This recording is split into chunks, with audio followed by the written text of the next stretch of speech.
La question qu'on me pose maintenant, c'est il n'est pas trop dur le retour à la réalité? Et du coup, la réponse que je dis maintenant, c'est c'est quoi la réalité? Pourquoi ça serait pas une réalité, ma vie?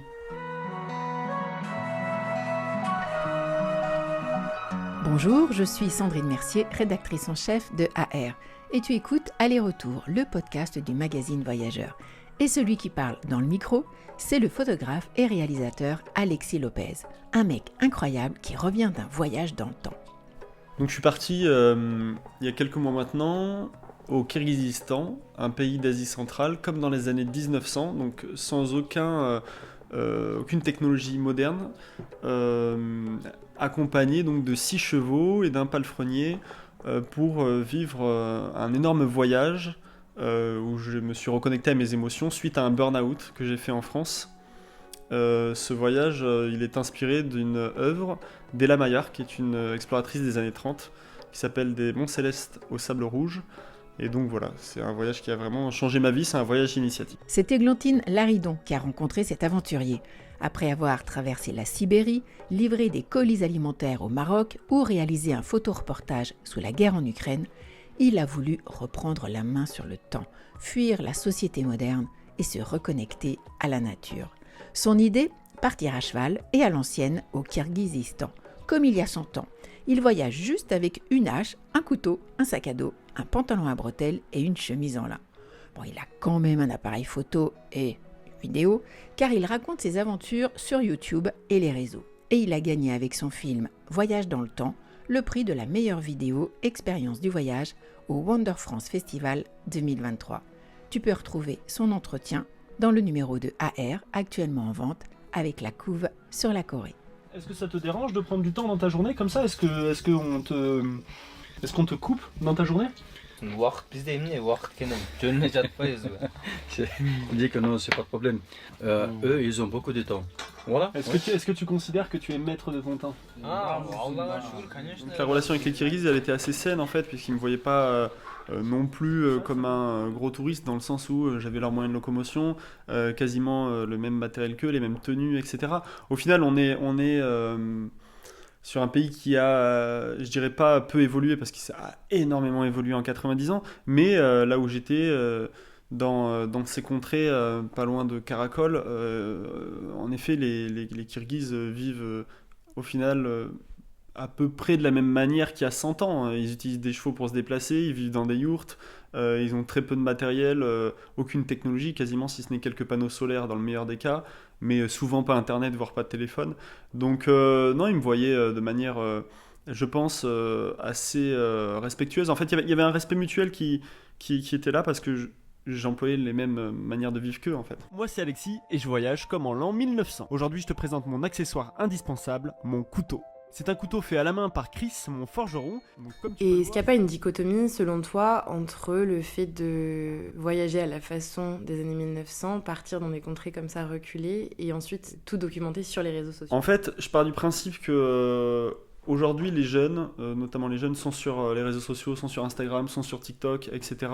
Je trouve justement intéressant d'aller leur parler à eux plutôt que de parler uniquement à un public d'experts qui est déjà spécialisé dans mon domaine et à qui je ne vais rien apporter en fait. C'est un petit peu comme penser que on va aller changer le monde en allant tous les vendredis soirs à une réunion avec des gens qui pensent exactement pareil que nous dans le même parti politique. En fait, à un moment donné, il faut se confronter aux autres et il faut essayer d'aller porter son message. Et je pense justement que aller porter son message, ce message-là de vivre, de prendre le temps de vivre. Donc voilà, en gros, non, je pense que du coup c'est assez intéressant de poster ce genre de choses sur les réseaux sociaux, parce que justement c'est un point de vue différent de ce qu'il y a sur les réseaux que j'apporte, et puis je pense que c'est intéressant de montrer aux jeunes qu'on peut aller en nature, voyager de manière plus lente, plus respectueuse de l'environnement, etc., etc., etc. Enfin, en fait, au contraire, j'ai envie de dire, je trouve que ça a plus de sens de poster ça sur les réseaux sociaux aujourd'hui plutôt que de le garder en fait soit dans un carnet personnel, soit de faire juste un bouquin que je sors tous les 10 ans et que personne ne regardera, quoi. Tu leur expliquais ton métier, ce que tu faisais, ce que tu allais faire de cette aventure ensuite en termes de contenu ou pas? Ouais, toujours, je suis toujours 100% honnête. Évidemment, des fois, ils me voient les filmer. où je propose de filmer des cérémonies chamaniques ou des trucs comme ça peut m'arriver, ou je ne sais quelle aventure, enfin, qu'importe, en fait, je filme beaucoup. C'est ma manière à moi de prendre des notes dans un carnet, et en fait, le regard que les gens portent sur le fait que je filme est très positif. Il y a tout le temps beaucoup de bienveillance. C'est très très rare que quelqu'un m'ait dit non, j'ai pas envie que tu filmes, hormis peut-être en Ukraine quand j'étais parti couvrir la guerre. Mais ce qui est normal. Enfin, oui, j'explique et du coup, il y a aucun souci à ça et c'est très très positif. Ouais, très... Les gens en fait ont envie de parler, ils ont envie d'avoir une parole en fait, qui n'ont pas toujours. Donc oui, ils sont assez avenants là-dessus. J'ai même envie de dire, c'est parfois même une carte de visite, un laisser-passer. C'est-à-dire que le fait de dire, tiens, j'ai envie de filmer, j'ai envie de montrer à pas mal de gens en France ce que vous vivez, et c'est ok, bah, du coup, on va tout te faire découvrir, on va t'ouvrir les portes, quoi. Bah, ça, c'est trop bien. C'est le rêve, quoi. C'est pour ça que j'ai envie de faire des voyages. En effet, mon job, c'est d'offrir de la visibilité à ces gens-là, là, dans le cadre de cette mission humanitaire. D'autres fois, c'est plus personnel. Il y a voilà, c'est des voyages initiatiques, comme je te disais tout à l'heure. Mais dans l'ensemble, oui, j'aime montrer les gens, j'aime leur offrir la possibilité de parler. Et justement, tu parles de du coup parler de ton expérience, partager ton expérience, mais c'est pas forcément à la portée du premier venu de faire ça. Est-ce que tu recommanderais aux gens d'y aller quand même? Bien sûr.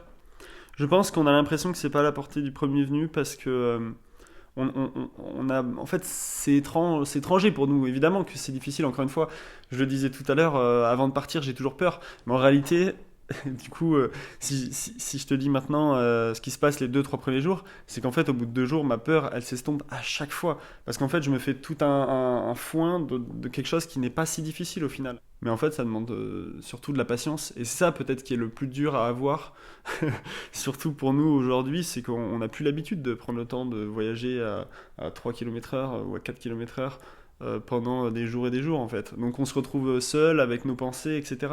Elle est là la difficulté. L'extrême, la difficulté était devenue ma zone de confort. C'est-à-dire que j'étais capable en Sibérie, pas manger pendant 7 jours, perdre 10 kilos en 20 jours ou 17 jours à peu près. J'étais capable de faire des choses comme ça et c'était dur, mais ça allait. En revanche, j'étais beaucoup moins à l'aise avec l'idée d'exposer ma sensibilité ou du moins de la reconnaître et j'avais un peu peur de ça, je pense. Est-ce que c'est dur du coup de revenir après ça, de revenir à notre époque, de revenir dans un monde qui n'a pas changé alors que toi peut-être t'as changé? Le monde n'a pas changé, mais notre vision de ce monde a changé. Donc en fait, c'est assez intéressant, c'est qu'une question de perspective, je pense, de façon de voir le monde.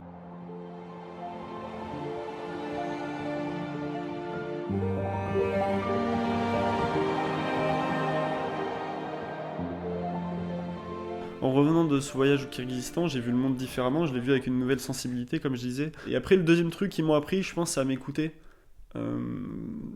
J'ai la sensation, en tout cas au Kyrgyzstan, c'était aussi le cas au Népal, que les gens s'écoutent vachement plus qu'ils n'écoutent le bruit que fait la société. C'est-à-dire que j'ai vu énormément de gens qui vivaient leur mode de vie en se fichant complètement du regard des autres, en fait. Ce qui n'est pas forcément le cas en Occident, mais aussi pas le cas dans d'autres pays. Hein. Mais voilà, je pense que ça, c'est les 2 trucs que j'ai le plus appris. Quoi. Je vais passer la nuit sous mon abri. J'espère que je vais pas avoir trop froid. C'est quasiment la pleine lune, je vois toutes les étoiles, c'est magnifique. Je suis trop bien. Il est 21h30. Bon, bien sûr, hein, j'ai pas de réveil, pas d'alarme. Mon alarme, c'est le soleil. En principe, je me couche vers les 21h et puis je me réveille à 6h du matin à peu près. Allez, bonne nuit. Du coup, tu parles de repenser l'aventure, de se reconnecter aux gens, à la nature. Tu considères qu'aujourd'hui, l'aventure, elle doit être repensée? Oui, l'aventure doit être repensée. Dans tous les cas, on n'a pas le choix puisque y a un effondrement climatique en cours et ne serait-ce que la façon dont on voyage doit être repensée. Donc voilà, plus prendre l'avion, etc. Oui, je pense qu'elle doit être repensée et les peuples sont de plus en plus menacés Donc il y a là une question qui se pose aussi. Les écosystèmes touristiques d'eux-mêmes, en fait, tous les touristes vont au même endroit. Bon, évidemment que ça doit être pensé pour protéger certaines zones, comme l'Islande qui, par exemple, est victime de son succès, ou Bali, ou tant d'autres endroits, mais aussi pour éviter de polluer l'atmosphère, quoi. Qu'est-ce qu'on se dit quand on est assis dans l'avion de retour du Kyrgyzstan et qu'on rentre à Paris? C'est une sensation trop bizarre. On est en décalage complet avec les gens. On sait pas. Mais ça m'arrive à tous les voyages. Il y a un espèce de truc où je reviens chez moi et je me dis, mais je sais pas, c'est lunaire. Quand on revient, on est déphasé en fait. On est à côté de la plaque. On est complètement à côté de la plaque. Et on se rend compte que il y a un gouffre entre les différentes civilisations dans le monde, les différentes manières de voir le monde. C'est ce qui est beau aussi. Mais il y a des trucs qui nous paraissent vraiment hyper futiles. Vraiment très très futiles quand on revient en France. Et on se dit des fois, putain, on s'invente des problèmes en fait sur des trucs qui n'auraient pas lieu d'être, quoi. C'est pour ça que via les réseaux, j'essaie en fait de soit motiver les gens, soit de les remettre aussi parfois, leur proposer des tips, ou parfois de remettre en question certaines choses, quoi. Est-ce que tu as un message à faire passer après cette aventure? Écoutez-vous, si j'ai un message à faire passer vraiment, ce serait de dire aux gens de s'écouter et surtout de s'accepter, d'essayer en tout cas de s'accepter comme ils sont. On a souvent tendance à être mis dans une case et en plus de ça à être bloqué par la vision que notre entourage a de nous. Le premier entourage, c'est la famille. Et quand on brise ces frontières et qu'on va voir un petit peu ce qui se passe dans le monde ailleurs, on se rend compte qu'en fait, des gens comme nous qui ont nos envies, il y en a 1 milliard, quoi. Enfin, c'est une image bien sûr, mais il y en a beaucoup, beaucoup, beaucoup. Donc une fois qu'on côtoie un petit peu ces gens-là, on se dit waouh, mais en fait tout est possible. Il y a plein de gens qui veulent vivre comme je rêve de vivre depuis 10 ans. Et en fait, s'ils y arrivent, c'est que c'est pas impossible, c'est vraiment possible, quoi. Et voilà. Moi, je viens d'une famille très modeste.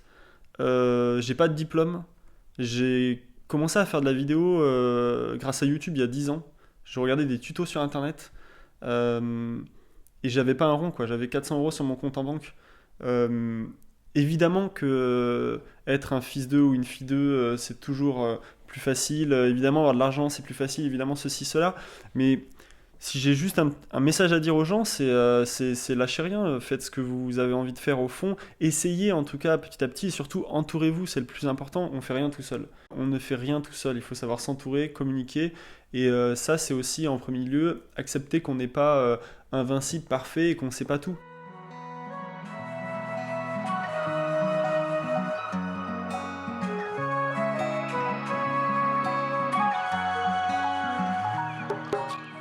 Merci Alexis Lopez pour cet entretien. On rappelle le film Voyage dans le temps qui a reçu le prix de la meilleure vidéo Expérience du voyage au Wander France Festival 2023. On retrouve cet entretien dans le numéro 66 de AR Magazine Voyageur, actuellement en vente, avec la couve sur la Corée, un masque en grand, tu peux pas nous louper. Sinon, retrouve-nous sur le site ar-mag.fr, Insta, X, Facebook et dans les kiosques bien sûr. Et pour ne rien rater de la série Aller-Retour, abonne-toi sur Apple Podcast ou Castbox et laisse-nous un commentaire, une bonne note, ça nous fait vraiment plaisir. Et on se retrouve aussi sur Spotify. À bientôt pour de nouvelles aventures.